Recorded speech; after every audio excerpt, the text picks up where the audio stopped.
Haha! Folks, we are back in business. High Resolution Life's Blogcast is coming right back at you. After I had a mishap with an Apple computer that kind of crapped out on me, I'm not sure if the power cord went out on my device that I was using for recording, so I'm not going to give you the whole list of things I had to do to recover from that. But we are back in business, and we are returning with our latest episode about the wreck of the Edmund Fitzgerald. I don't live in the Midwest, but I'm very Midwest adjacent, and there's a lot of people in my life who do live in the Midwest. And if you're watching the video version of this, there's definitely going to be some cats walking around. If you don't like cats, just close your eyes. Also, if you don't like cats, shame on you. They never did anything to you. Why? But if you have cultural reasons or reasons that cats attacked you that you don't like cats, that's okay. I'll give you a pass on that one. But anyway, you're going to see a cat floating around here and there on my video recording, and I'm very much learn as I go type person, so there may be some formats with this recording I might change. There might be some things that I'm not crazy about, but so far, Manycam, shameless plug, and they're not even sponsoring me. Manycam is really doing the work here. So let's get right into the blogcast here, and let's talk about the ship that won't culturally stay sunk. Part 1. Culturally, a freighter has resurfaced into the public consciousness, causing us to examine the wreck of the Edmund Fitzgerald. Thank you, Gordon Lightfoot. And the internet's blue-collar nostalgia. Part 1. A lake, a legend, and a dad's version of approval. About 2 weeks ago, it's going on 3 now, my boyfriend went on a salmon fishing trip in upstate New York, which left me with more free time to have dinner with my parents, and a flood of Snapchats from one of the Great Lakes, Lake Ontario. From afar, and from the comfort of my phone screen, I could hear the strong winds and see the vastness of the lake that I could have sworn was a sea. I still have debates about this with my boyfriend, even catching a glimpse of the city Toronto in the distance. It gave me plenty to talk about with my parents. I described the scene, and I was immediately peppered with questions about sport salmon fishing, a subject I had almost no answers for. My dad said, "He is not fishing up in Lake Erie, right?" And his eyes were narrowing after I described the Snapchats. "No, salmon don't live in lakes, at least not right now," I replied, mostly unsure but confident enough in my half-knowledge. Haha. Really good BSer. My aunt always says I would make a good car salesman. Or a politician. I don't think she's complimenting me.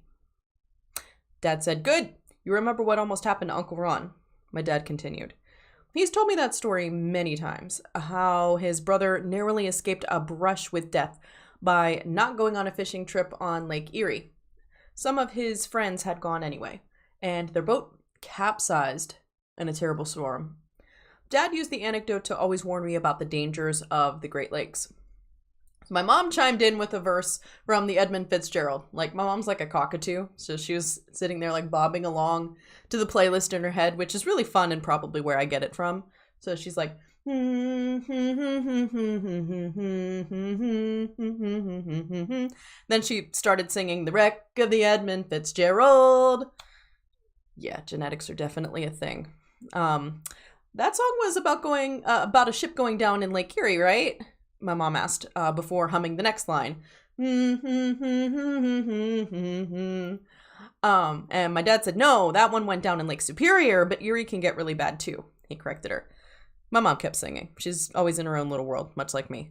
And Dad kept spinning cautionary tales about the Great Lakes and confirming that my boyfriend was definitely not fishing anywhere near them this time of year. And I guess that's Dad's way of saying he approves. He's invested in your boyfriend's survival. That's kind of approval, right? But really, so here's the real wreck of the Edmund Fitzgerald.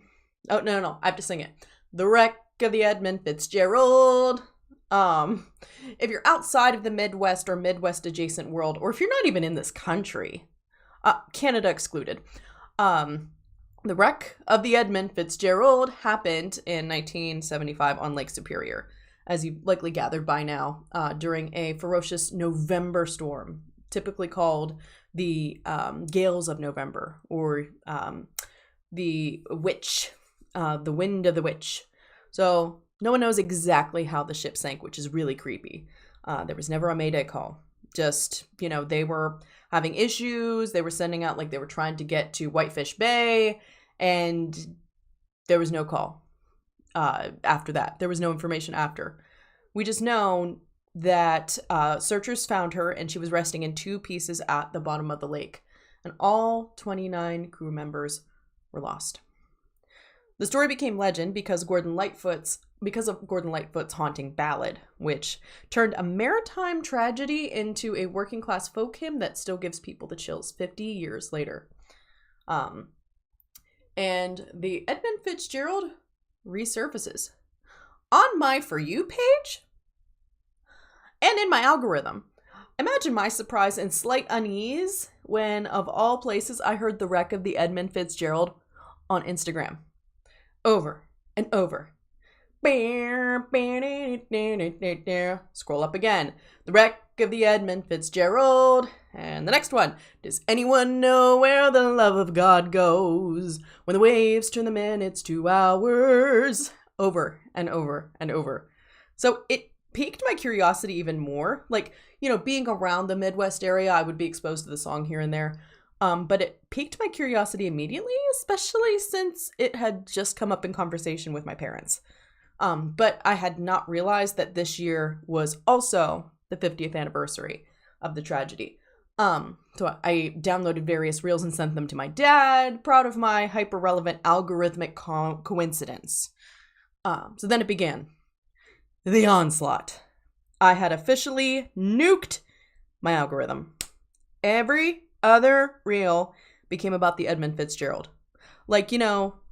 Girls, they have cooking, they have puppies.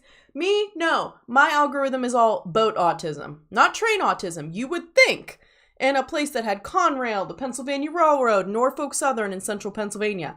No. I got boat autism. My boyfriend was definitely Googling that one. What to do with girlfriend that has boat autism. So, yeah. Trains are still really cool, though. I genuinely want you to click on them in the Substack post that this is based on, and so you can also nuke your algorithm. I still consider the season before Christmas and leading into Thanksgiving Edmund Fitzgerald time. So you need to nuke your algorithm as well. Misery loves company. And just to experience the eerie poetry of a freighter sinking in 1975, appearing between recipe videos and cat memes. It makes you feel really weird.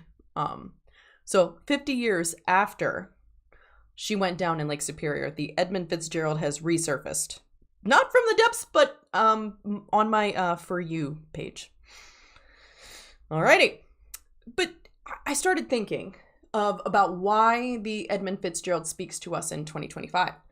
What surprised me most wasn't the content itself, but the engagement. These reels have tens of thousands of likes.